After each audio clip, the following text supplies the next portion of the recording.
Redacted ledger file. Grayfield, West Virginia, USA, 1989. Grayfield was the kind of town most people never noticed. Hidden deep in the mountains of West Virginia, surrounded by abandoned coal mines and dense forest, it barely appeared on state maps. Population: 1,104. One school. One church. One sheriff. People said Grayfield felt quiet.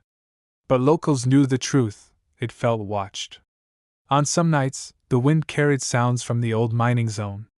Metal dragging against stone. Low vibrations beneath the ground. Sounds no machine should make.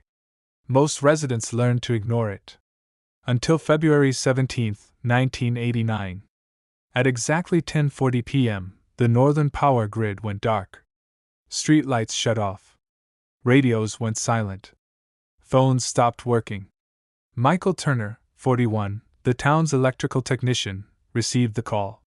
He had fixed dozens of outages before. Nothing unusual. He kissed his wife goodbye, grabbed his jacket, and drove toward the old service road near the abandoned mines. That was the last time anyone saw him alive. The next morning, Michael's truck was found parked neatly on the roadside. Not crashed. Not damaged. The engine was off, but still warm. The keys were still in the ignition. His wallet sat untouched on the passenger seat. There were no signs of violence. Only footprints in the mud. 2 sets. One clearly belonged to Michael.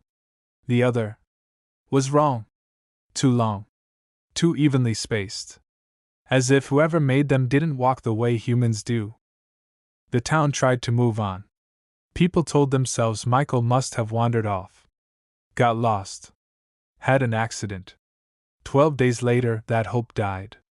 Rebecca Collins, 23, an elementary school teacher, went out for her usual evening walk.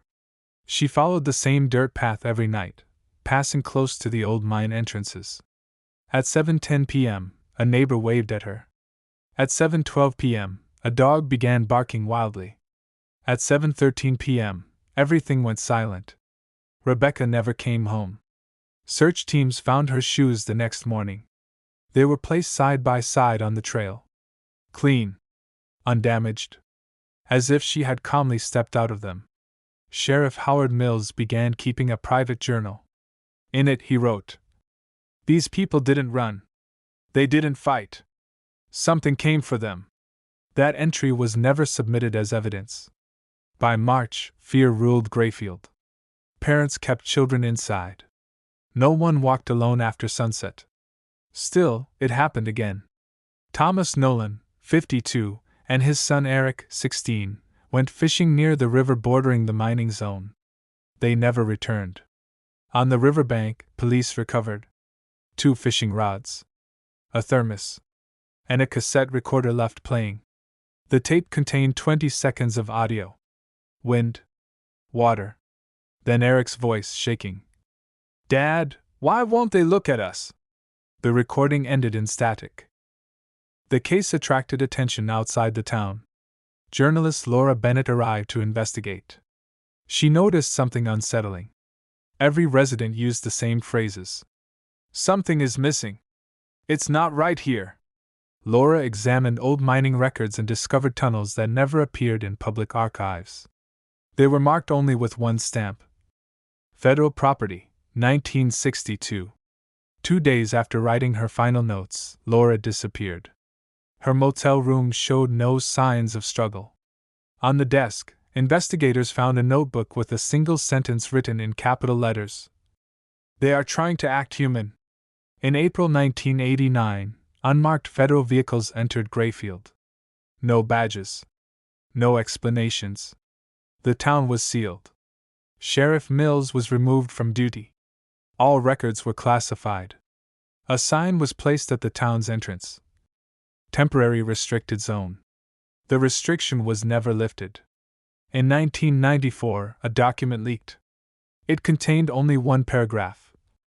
"The Grayfield incident presents a permanent civilian risk. Subjects were not recovered. Recovery is not planned." Stamped at the bottom. Case status, redacted. Today, Grayfield still appears on maps. But no one lives there. Satellite images sometimes show a single light beneath the ground, turning on briefly at night. Truck drivers passing the area report radio interference. And sometimes, voices reading names. Names of people who officially never existed. If one of those names sounds familiar to you, it may be because they already know yours.